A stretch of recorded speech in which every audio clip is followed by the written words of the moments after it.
Okay, if you want to hear a good story, pay attention and watch this to the end because I've got a great story about this. If you're not in real estate or have ever sold a vacant property in Cleveland, you probably have no idea what this means, but I'm going to tell you. And then I'm going to tell you a fun little story.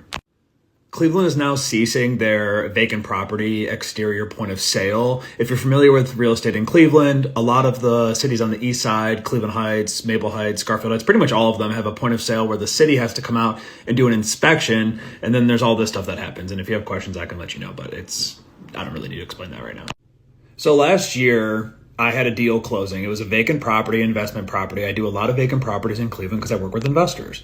This property was set to close. I don't remember the exact date, but let's just say it was set to close on February 12th.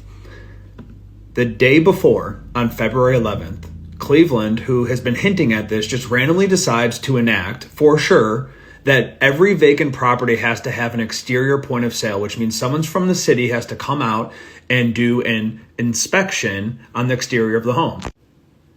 There was no warning. There was no nothing. I mean, there was talk that they were going to do this, but one day they were literally just like, every deal that's closing cannot close until you get this done. Can you imagine? Cleveland has a lot of real estate. Can you imagine? I had one deal that was supposed to close the next day. Everyone was ready to close. Cleveland said, nope, you can't close. You have to get this exterior point of sale. You can't close tomorrow. We had a closing date tomorrow. I can't even imagine the hundreds of properties that had to be inspected. Now, I will say, Cleveland ended up, and it probably took like a week and a half for them to get out there, but you ended up having to register all vacant properties as vacant with the city, and then the city had to come out and take a look on the outside.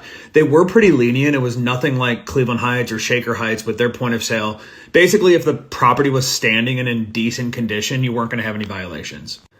The purpose of these point of sales is to maintain property values and make sure that dilapidated properties aren't just selling between out-of-state investors who don't care about the neighborhood. The intentions are really good, but the execution by the city of Cleveland is just embarrassing. I mean, truly, the amount of vacant properties I've sold since then is a lot, and trying to register, trying to get someone out there, I mean, it is like pulling teeth.